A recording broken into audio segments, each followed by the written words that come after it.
இந்த கள்ளக்குறிச்சி பிள்ளைய எங்க வேலை செய்யணும் பெற்றோர்களுக்கு தெரியல. என்ன சொல்லியிருக்காங்கன்னா கருணாநிதி குடும்பத்தில் பெங்களூர்ல இருக்குன்னு சொல்லியிருக்காங்க. சென்னையில் அடிக்கடி வந்து பார்த்துட்டு போயிருப்பாங்களா. இப்போ இந்த குழந்தைக்கு 50,000 ரூபாய் கொடுத்துட்டு 2 லட்சம் ரூபாய்க்கு வெற்று பத்திரத்தில் எழுதிக்கிட்டாங்க. இது சென்னை நகரத்தில் இருக்கிற வசதி படைத்தவர்கள் வீடுகளில் தலித் பெண்கள் தான் வீட்டு வேலைக்காரிகள். இந்த பெண்களே கொஞ்சம் உடல் ரீதியாக வலுவாகவோ பார்ப்பதற்கு அழகா இருந்தாங்கன்னா இந்த பெண்களை அந்த வீட்டு பசங்க பாலியலுக்கும் பயன்படுத்திக்கிறாங்க.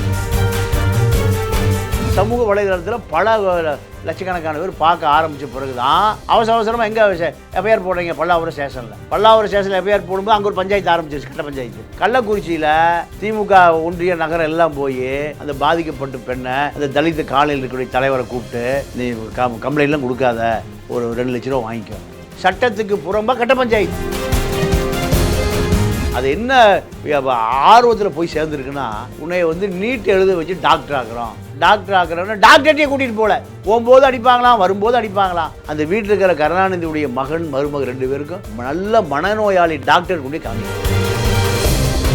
முன்னாள் முதலமைச்சர் கருணாநிதி இருந்தார்ல, அவருடைய உதவியாளராக நிதியான ஒருத்தர் இருந்தார். அவர் கூடவே இருந்து மழை ஜலம் எடுத்த ஒரு உன்னதமான நம்பர், அதில் மாற்று கருத்து இல்லை. பல்லாவர நித்யாவனுடைய ரெக்கமெண்டேஷனில் தான் ஒரு சீட்டு கிடைக்கும். அப்போ பவர் சென்டர் புரியுதா? உடல் ரீதியாக அந்த பொண்ணு எப்படி பாதிக்கப்படும். அப்போ அதை பூரா ஒரு ஸ்டேட்மெண்ட் ஆக்குனா 2000 பக்கம் வரும். 2000 பக்கம் ஸ்டேட்மெண்ட்டை அப்படியே கொண்டு கோர்ட்டில் கொடுத்தா 2 பேருக்கும் குறைஞ்சது ஒரு 2 வருஷம் 3 வருஷம் தண்டனை கிடைக்கும். ஆனால் இதில் கிடைக்கும் நினைக்கிறீங்களா? கிடைக்காது. ஏன்னா அப்போ 6 மாசமா அவ்வளோ சித்திரவதை. இது இந்த ஒரு பெண்ணு மட்டும் இல்லைங்க, நிறைய பெண்கள் இது மூலம் பாலியல் ரீதியாக பயன்படுத்தும் கொல்லப்படுகிறார். நீங்கள் ரொம்ப பிரச்சனைனா மாடியிலேருந்து குதி செத்து போகுது. கேட்க நாதி இல்லை. 2 லட்ச ரூபா தான்.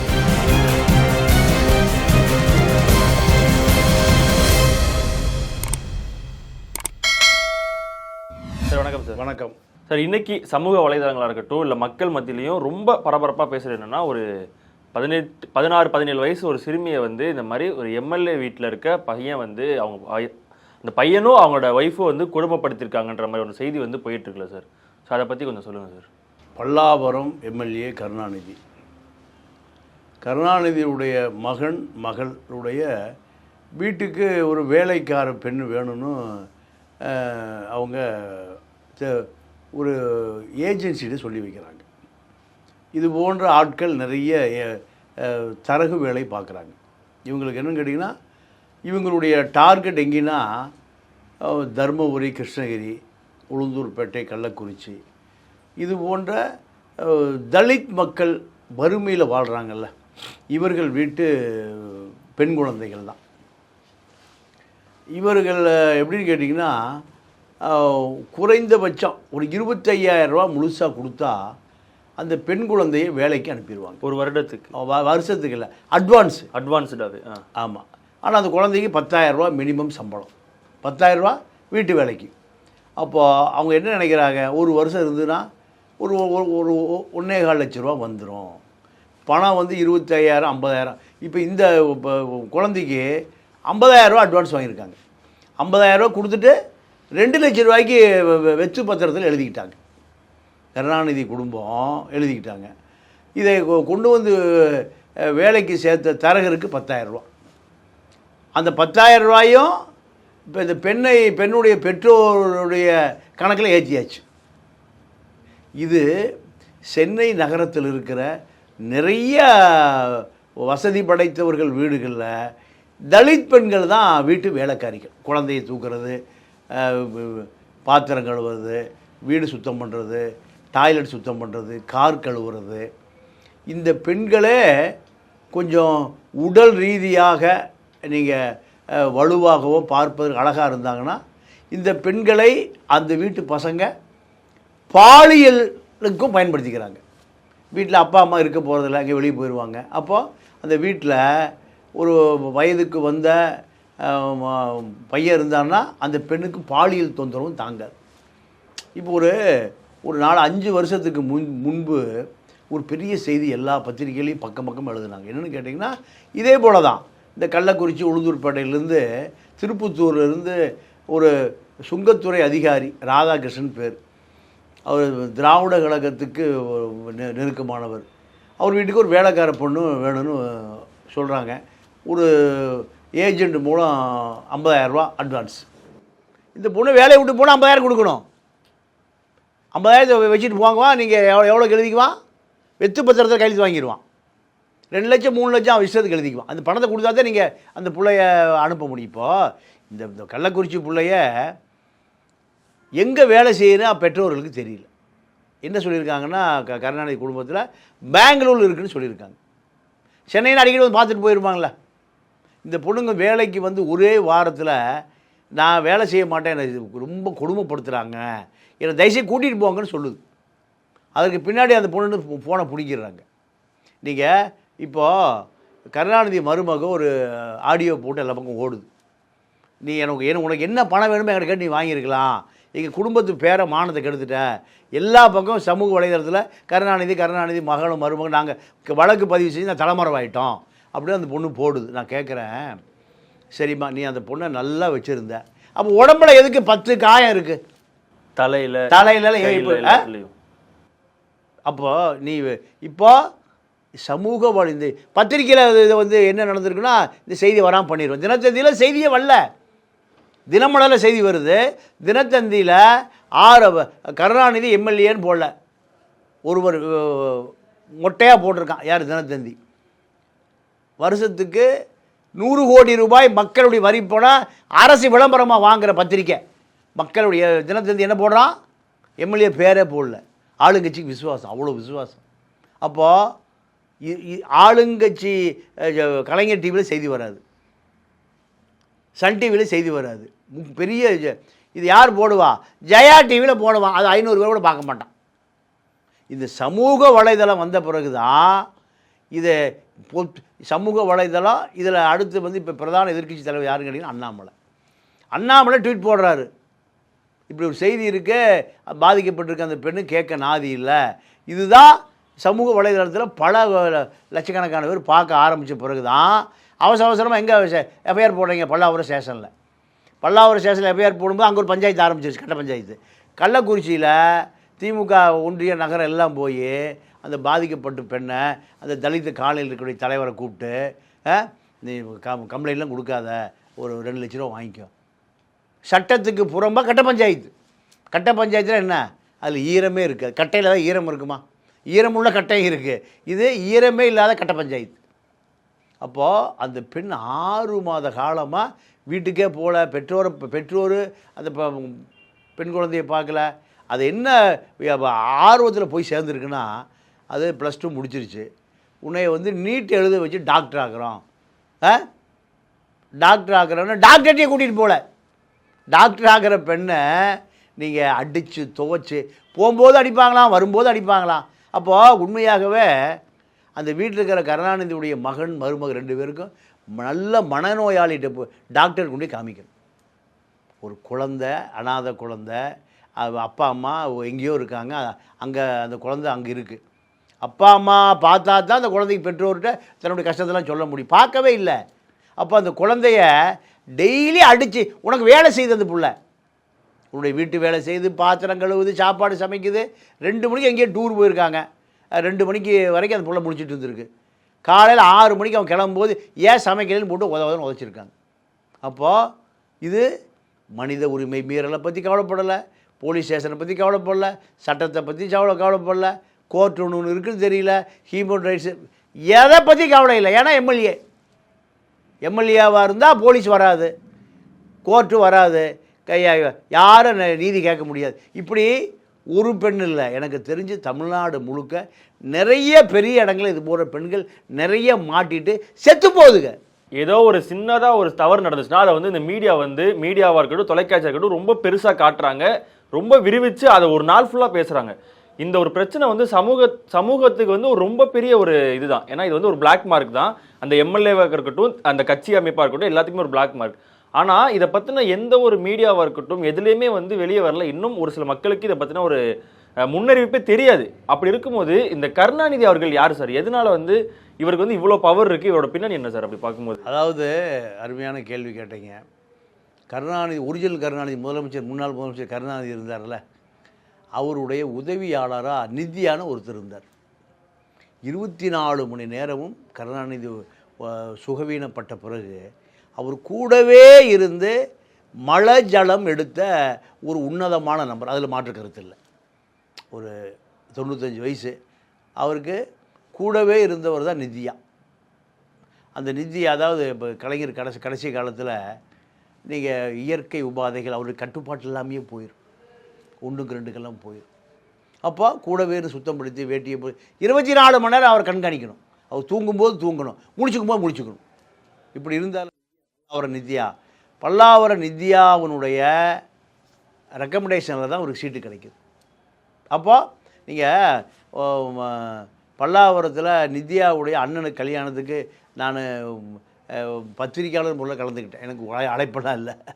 அப்போது கருணாநிதி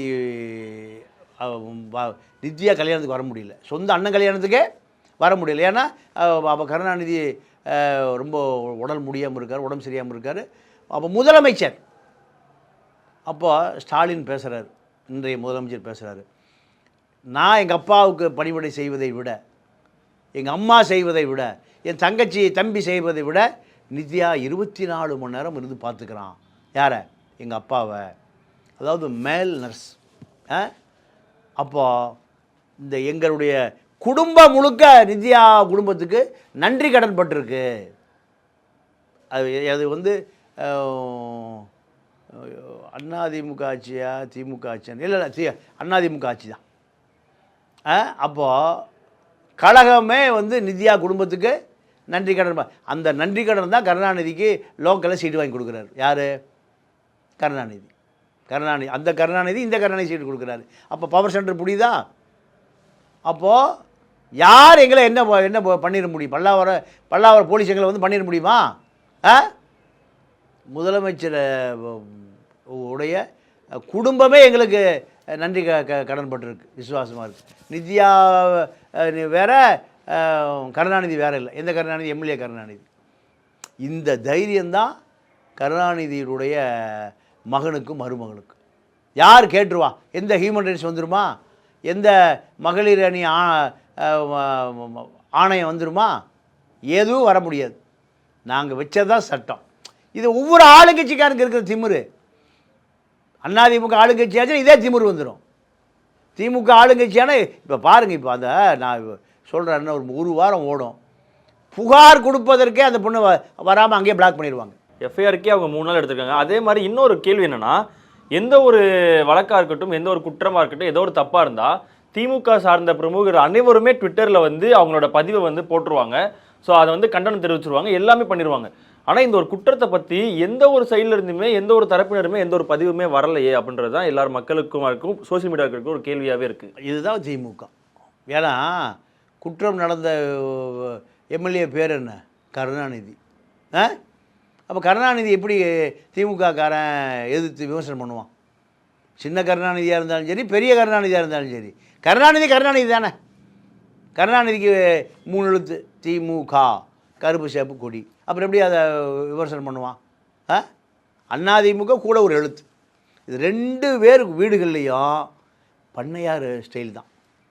எனக்கு தெரிஞ்சு பொங்கலூர் பழனிசாமின்னு கோயம்புத்தூர் முன்னாள் மந்திரியுடைய மகன் வந்து பாரி, பைந்தமிழ் பாரி. நீங்கள் 10 நாள் கூட ஒரு டிரைவர் இருக்க மாட்டான். என்ன ஆகும் டிரைவருக்கு?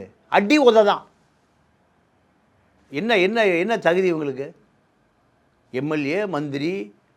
அப்போது அந்த அம்மா மந்திரி ஆக்சிடெண்ட் ஆகி ஸ்பாட்டில் இறந்து போச்சு அந்த அம்மா. விஜயலட்சுமி பழனிசாமின்னு பேர்.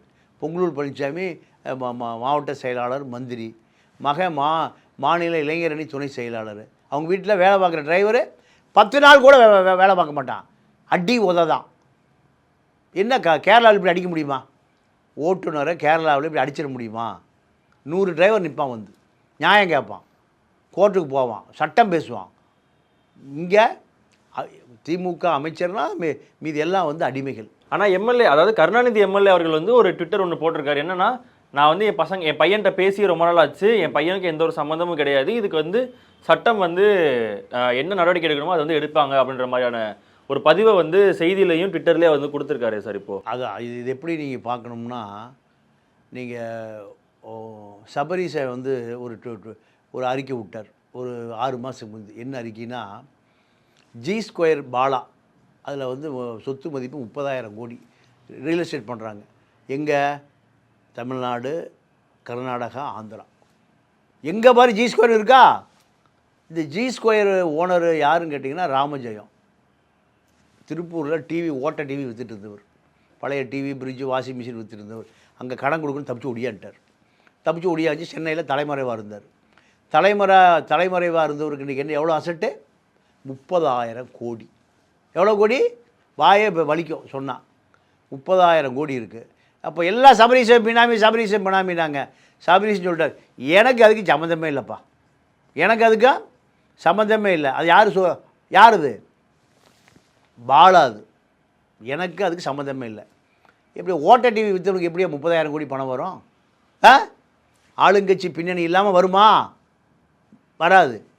கண்டிப்பாக 3 கோடிக்கே ஆளுங்கட்சி வேணும். இது 300 கோடி இல்லை, 3,000 கோடி இல்லை. எவ்வளோ கோடி? 30,000 கோடி. அப்போது அந்த சபரீஷ அறிக்கையும் கருணாநிதி அறிக்கையும் பெரிய எப்படி அப்பனுக்கு மகனுக்கு தொடர்பு இல்லாமல் இருக்குமா? இப்போ 1 மணி நேரத்துக்கு முன்னாடி அவரோட பையனோட ஒரு ஆடியோ ஒன்று வெளியே இருக்குது சார். என்ன சொல்லியிருக்காரு அப்படின்னா, நான் வந்து உன்னை வந்து உங்கள் பாட்டி வீட்டுக்கு கூட்டிகிட்டு போனேன், நான் தான் உன்னை கூட்டிகிட்டு போய் டிசி வாங்கிட்டு வந்து கூப்பிட்டு வந்தேன், உங்கள் மாமா வீட்டுக்கு போனோம், உன் பிறந்தநாளைக்கு ட்ரெஸ் எடுத்து கொடுத்தோம், கேக் வெட்டணும், நம்மளாம் செலிப்ரேட் பண்ணோம்ல, நீ ஏன் இப்படி ஒரு பொய்யான கருத்தை சொல்கிறேன்னு சொல்லிட்டு அவங்க பையனோட ஆடியோவும் அந்த அவங்களோட மனைவியோட ஆடியோவும் அவங்க பேசி அனுப்புகிறாங்க. ஆனால் அதுக்கப்புறமும் போலீஸ் வந்து இவங்களை ஏன் இன்ன வரைக்கும் கைது செய்யலை, இல்லை கூப்பிட்டு ஏன் விசாரிக்கலை, இன்னும் ஏன் நேர்காணல் கூட அவங்க கிட்ட நடத்தலைன்றது தான் ஒரு கேள்வியாக. ஏங்க, ஒரு ஆளுங்கட்சி எம்எல்ஏ முதலமைச்சர் குடும்பத்துக்கு வேண்டியவர் இன்ஸ்பெக்டருக்கு அவ்வளோ பவர் வந்துடுமா? வராது. இன்ஸ்பெக்டரை தண்ணியில் காட்டுக்கு போயிடுவார். இன்ஸ்பெக்டரை நீங்கள் போய் விசாரிக்கிறதுக்கு போலீஸ் போச்சுன்னா அவர் இப்போ பல்லாவர இன்ஸ்பெக்டர் எங்கே இருப்பார்? கன்னியாகுமரிக்கு ட்ரான்ஸ்ஃபர் ஆயிடுவார். ஆளுங்கட்சி தான் அதிகாரம் மிக்க ஒரு பெரிய பவர் சென்டரு. நீங்கள் 69 அண்ணா ஆட்சிக்கு வந்த பிறகு வேட்டியிலேயே கட்சி கொடியை தைச்ச ஒரே இயக்கம் எது? திமுக தான். ஸ்டேஷனுக்கு போனால் அவன் திமுககாரன்னு தெரியணும். வேட்டி துண்டுலேயே என்ன இருக்கும்? கட்சி கொடி இருக்கும். அதை பார்த்து அண்ணா திமுககாரன் தைச்சா, காங்கிரஸுக்காரன், பிஜேபி எல்லாம் அப்புறம் தான் தைச்சான். முதல்ல கரை வேட்டினால் கரைக்கு பதிலாக திமுக கரை போட்ட கட்சி எந்த கட்சி? திமுக தான். ஸ்டேஷனுக்கு துண்டை போட்டுட்டு போனால் இந்த பழைய படங்களை பார்க்கலாம், தங்கப்பதக்கன்னு வரும் 30 வருஷத்துக்கு முந்தி. வட்டம், மாவட்டம், போலீஸ் பயப்படுவான். வட்டத்தை பார்த்தாலும் பயப்படுவான், மாவட்டத்தை பார்த்தாலும் பயப்படுவான். என்ன? தோளில் ஒரு துண்டு, ஒரு பெரிய வேட்டி, அதில் என்ன இருக்கும்? கட்சி கொடி இருக்கும். இதுதான் அடையாளம். அப்போது பேர் வேறு கருணாநிதி. காவல்துறை போவானா? இதை உடனடியாக மகளிர் ஆணையம் சூமோட்டாவாக அந்த வழக்கு பதிவு செஞ்சுருக்கணும். அதுதான் சார் இன்னொரு கேள்வியாகவும் இருக்குது.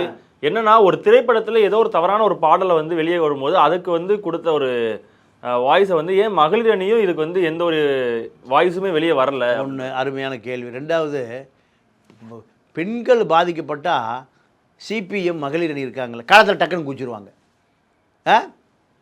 கம்யூனிஸ்ட் கட்சி, மகளிர் அணி, மனித உரிமை போச்சு. இன்னும் சொல்ல போனால் ஒரு பெண் பட்டியலின பெண் பாதிக்கப்பட்டால் உடனடியாக சிபிஎம் வந்துடுவாங்க. சிபிஎம் சத்தத்தையே காணும். ஏன்னா இப்போ சீட்டு கிடைக்காது. எங்கே? எம்பி சீட்டு கிடைக்காது. தேர்தல் வருதில்ல, நீங்கள் எங்களுக்கு எதிராக நீங்கள் போராடுறீங்களா? அதாவது ஜெயலலிதா முதலமைச்சர், நீங்கள் வரதராஜன் சிபிஎம் தலைவர். ஜெயலலிதாவுடைய சிறுதாவூர் பங்களா இருக்குல்ல, இது பூரா பட்டியலின மக்களுக்கு அரசு கொடுத்த நிலம். அதில் பூரா பிரம்மாண்ட இது கட்டிட்டாங்க. எது? ஃப்ரான்ஸில் இருக்கிற மாதிரி பெரிய வில்லா, வீடு, பங்களாலாம் இல்லை, வீடு முதல்ல சொல்லுவோம். அப்புறம் பெருசாக ஏக்கரை கணக்கில் இருந்து அதுக்கு பேர் பண்ணை வீடு. வில்லானா பல 100 ஏக்கர் இருக்கணும், அதுக்கு பேர் தான் வில்லா கட்டியாச்சு. உடனே இப்போ சிபிஎம் போய் தலித்து மக்களுக்கான இடம், அது வந்து பட்டியலின மக்களுக்கு பிரிட்டிஷ்காரன் இலவசமாக கொடுத்த இடம், அது ஆர்ப்பாட்டம் பண்ணுறாரு. ஜெயலலிதா போய் எடுக்க முடியுமா? முடியல. கூட்டணி பேச்சுவார்த்தைக்கு போகிறாங்க. அந்த அம்மா அப்படியே பாய்ஸ் கார்னர் மேலேருந்து இறங்கி வருது. மிஸ்டர் வரதராஜன், நான் என்னுடைய இடம் பூரா பட்டியலின மக்களுக்கு கொடுத்த இடம்னு போராடி அந்த இடத்த எடுக்க போனீங்க, எடுத்துட்டீங்களா? இப்போ இங்கே எதுக்கு வந்திருக்கீங்க? இங்கே எம்எல்ஏ சீட்டு கேட்டு வந்திருக்கீங்க. அவங்கள்ட்ட போய் கேளுங்க. யாருக்கிட்ட? பட்டியல மக்கள்கிட்ட போய் கேளுங்க, உங்களுக்கு சீட்டு கொடுப்பான், அவன் ஓட்டு போடுவான். மிஸ்டர் வரதராஜன் யார்? ஜெயலலிதா. 5 லட்சம் கோடி அந்த அம்மா சொத்து. கடைசியில் பால் பாக்கெட்லாம் சசிகலா பிளீச்சுன்னு அடிச்சது. கொடநாடு எஸ்டேட்டு 1000 கோடி ஒரு சொத்து. சிறுதா ஒரு ஸ்டேட், ஆந்திராவில் திராட்சை தோட்டம், பண்ணை வீடு, எத்தனை சொத்து இதெல்லாம். அப்போ இவர்களெல்லாம் பெரிய பண்ணையார்கள், கார்ப்பரேட்டுகள், பெரு முதலாளிகள். மக்கள் பூரா பரிசோதனை எலிகள். இந்த புள்ள ஏறக்குறைய 6 மாதமாக சித்திரவதைப்பட்டிருக்குங்க. ஏன்னா நீ இப்போ வீட்டுக்கு போகிறியா, பணத்தை கொடுத்துருப்போம். அவங்க அப்பா ஆத்தா பணம் கொடுக்கணும், நீங்கள் அந்த காசை வாங்கி கொண்டு வீட்டில் ஓலை இருந்ததா, ஓலையெல்லாம் பிரிச்சுட்டு நல்ல ஓலை போட்டானுங்களா 50,000. வேறு என்ன பண்ண முடியும் ஒரு வீட்டுக்கு? ஏன்னா அந்த பெண் வந்து எனக்கு என்ன மாதிரியான கொடுமைகள் நடந்துச்சுன்னு சொல்லும் போதே நமக்கே வந்து அது ரொம்ப கஷ்டமாக இருந்துச்சு அதை கேட்கும் போது. அப்போ 6 மாதமாக அவ்வளோ சித்திரவதை. இந்த சித்திரவதையை தட்டி கேட்குறதுக்கு அந்த குடும்பமும் இல்லை, குடும்பம் சார்ந்த அமைப்புகளும் இல்லை. இது இந்த ஒரு பெண்ணு மட்டும் இல்லைங்க, நிறைய பெண்கள் இது மூலம் பாலியல் ரீதியாக பயன்படுத்தப்பட்டு கொல்லப்படுகிறார்கள். நிறைய பெண்கள் காணாமல் போகிறாங்க. நீங்கள் ரொம்ப பிரச்சனைனா மாடியிலேருந்து செத்து போகுதுங்க. கேட்க நாதி இல்லை. 2 லட்ச ரூபா தான். சார் இன்னொரு கேள்வி என்னன்னா, இப்போ இதுல இருந்து நம்ம கருணாநிதி எம்எல்ஏ அவர்களை அப்படியே தள்ளி வச்சிடலாம் சார். அவர்கள் வந்து இந்த இதுல கிடையாது. அப்படி இருக்கும் பட்சத்தில் இவங்க 2 பேருக்கு என்ன மாதிரியான ஒரு தண்டனை கிடைக்கும் சார்? இப்போ இது வந்து எம்எல்ஏ விட கிடையாது, இது ஒரு சாதாரண ஒரு பொதுமக்களோ இல்லை ஏதோ ஒரு பெரிய வீட்டில் இருக்க ஒரு 2 பேரோட சம்மந்தப்பட்ட ஒரு இதாக இருந்தால் இதுக்கு வந்து என்ன மாதிரியான ஒரு தண்டனை கிடைக்கும் சார்? இப்போ சாதாரண தண்டனை குறைந்தபட்சம் ஒரு 2 வருஷம் கிடைக்கும். ஏன்னா அந்த பொண்ணுடைய உடம்புல 10க்கு மேற்பட்ட தழும்புகள் வடுக்கள் இருக்குது. இது பூராமல் சித்திரவதை செய்து தாக்கப்பட்டு உண்டான வடுக்கள். வேறு எந்த எவிடன்ஸும் தேவையில்லை. அதே குத்திக்குமா, அதே ரத்தம் வர வச்சுருக்குமா? இருக்காது. அந்த பெண்ணிட்ட அந்த பெண்ணை நீங்கள் என்ன பண்ணணும், அரசு தனியாக எடுத்து மகளிர் ஆணையம் எடுத்து ஒரு ஹோமில் வச்சு நீங்கள் 6 மாதமாக 180 நாள், அருமூணம் 18 நாள், 180 நாளில் எந்த வகையான சித்திரவதை பண்ணாங்க, உடல் ரீதியாக அந்த பொண்ணு எப்படி பாதிக்கப்படும், ஏன்னா எல்லாம் ஒரே நாள் நினைவுக்கு வராது. அப்போ அதை பூரா ஒரு ஸ்டேட்மெண்ட் ஆக்குனா குறைஞ்ச ஒரு 500 பக்கம் வரும். ஒரு நாளைக்கு 10 பக்கம் போட்டால் 180 × 10 1800 2000 பக்கம் வரும். இந்த 2000 பக்கம் ஸ்டேட்மெண்ட்டை அப்படியே கொண்டு கோர்ட்டில் கொடுத்தா 2 பேருக்கும் குறைஞ்சது ஒரு 2 வருஷம் 3 வருஷம் தண்டனை கிடைக்கும். ஆனால் இதில் கிடைக்குன்னு நினைக்கிறீங்களா? கிடைக்காது. ஏன்னா காவல்துறை இந்த வேலை செய்யாது. நீங்கள் நீதியரசர்களுக்கு முன்னாடி நீங்கள் இந்த ஸ்டேட்மெண்ட்டை கொண்டு போய் வச்சா தான் அவங்க படித்து பார்த்துட்டு சாட்சிகளை விசாரித்து சிசிடிவி கேமரா விசாரித்து மருத்துவர்கிட்ட கேட்டு பல விஷயங்களை கேட்டு தண்டனை கொடுப்பாங்க. ஆனால் காவல்துறை என்ன பண்ணோம்? அரசு பிபி இருக்கார்ல, அரசு பிபியை பாதிக்கப்பட்ட பெண்ணுக்காக போராடக்கூடியவர் தான் அரசு வக்கீல். ஆனால் அரசு வக்கீல் யாருக்கு ஆதரவாக இருப்பார்? கருணாநிதி குடும்பத்துக்கு ஆதரவாக இருப்பார். அப்போ அந்த வழக்கு வருமா? நீங்கள் அது என்ன காரணம் கேட்டிங்கன்னா, திமுக ஆட்சிக்கு வந்துச்சுன்னு வச்சுக்கோங்க, அதிமுக ஆட்சியில் இருந்தாங்கள்ல அரசு வழக்கறிஞர்கள், அதாவது பப்ளிக் ப்ராசிக்யூட்டரு, அடிஷ்னல் பப்ளிக் ப்ராசிக்யூட்டர்னு சொல்லுவோம். இவங்க பூரா யார் வந்துடுவா? திமுக வக்கீல் பூரா வந்துடுவான். அதிமுக ஆட்சி வந்து யார் வந்துடுவாங்க? அதிமுக. அப்போ எதுக்கு? தன்னுடைய கட்சிக்காரன் செய்கிறத அரசு தரப்பில் எதிராக இருந்து தண்டனை வாங்கி கொடுக்க வேண்டிய பூரா என்ன பண்ணுவாங்க? ஆதரவாக போயிடுவாங்க. இதுதான் அதிமுக திமுக. முதல்ல இந்த சிஸ்டத்தையே ஒழிக்கணும். வக்கீலுங்கவங்க அதிமுக திமுக லேபிளில் ஏன் வர்றீங்க? நீங்கள் பாருங்கள், ஒரு 10 நாள் எல்லாம் மறக்கப்பட்டு வரும். இந்த பெண்ணுக்கு, பெண்ணுடைய பெற்றோர்களுக்கு ஒரு 2 லட்ச ரூபா கருணாநிதி குடும்பத்தில் கொடுத்துருவாங்க. அங்கே ஊரில் இருக்கிற கட்ட பஞ்சாயத்து தலைவர் என்ன பண்ணுவார், அவர் ஒரு 1 லட்சத்தை ஆட்டை போட்டுக்குவார். ஆட்டை போட்டு அந்த குடும்பத்துக்கு 1 லட்சத்தை கொடுத்துட்டு எல்லாம் பக்காவாக அப்படியே விட்டு போட்டு நோட்டரி பப்ளிக்கோட போட்டு எழுதி வாங்கி சீல் அடித்து அப்படியே நடக்கலை. அப்படி எந்த விதமான குற்றம் இந்த காயம்லாம் நானே ஏற்படுத்திக்கிட்டது முடிஞ்சு போச்சா? அப்புறம் நீதிமன்றம் என்ன பண்ணும்? சொல்லும்போது கருணாநிதியின் மகன் சொல்லும்போது ஓகே, இந்த கருணாநிதி மக்கள் எப்படி புரிஞ்சுப்பாங்கன்னு தெரியாததுக்காக இந்த ஒரு கேஸை வந்து திருப்பி திமுக கட்சியில் இருக்க யாருமே வந்து இதுக்குள்ளே வராமல் இருக்காங்களா சார்? அதான் காரணம். நீங்கள் டி நகர் எம்எல்ஏ இருக்கார்ல, அவர் பேரும் ஜெய கருணாநிதி, அவங்க அப்பா பழக்கடை ஜெயராம, அவர் செத்து போன அன்பழகனுடைய தம்பி, அவர் பேரும் ஜெய கருணாநிதி. பல கருணாநிதிகள் இருக்காங்க. அதில் பெரிய கருணாநிதி யார், சின்ன கருணாநிதி யார், நடு கருணாநிதி யார், கடைசி கருணாநிதி யார், குட்டி கருணாநிதி யார்? கருணாநிதின்னு பேர் வந்தாலே முடிஞ்சுது. ஜெயலலிதான்னு பேர் வந்தாலே முடிஞ்சுது. யாரும் இப்போ ஜெயலலிதான்னு பேர் யாரும் வைக்கலை. ஆனால் நிறைய கருணாநிதினு அந்த காலத்தில் நிறைய பேர் இருக்குது. அண்ணாதுரைன்னு இருக்குது. அதில் இவர்களை பொறுத்த வரைக்கும் இந்த குற்றம் சீக்கிரம் மறைக்கப்படும். ஏன் மறைக்கப்படும்னா, குற்றம் நடந்த வீடு கருணாநிதி எம்எல்ஏ, பல்லாவரம் கருணாநிதி எம்எல்ஏவுடைய வீடு. இந்த கருணாநிதி பெரிய மறைந்த கருணாநிதி குடும்பத்துக்கு நெருக்கமானவர். இவ்வளோ விஷயம் இருக்குது. அப்போ காவல்துறை, மகளிர் அணி ஆணையம், கம்யூனிஸ்ட் கட்சி, மகளிர் உரிமை, எந்த விஷயம் வெளியே வராது.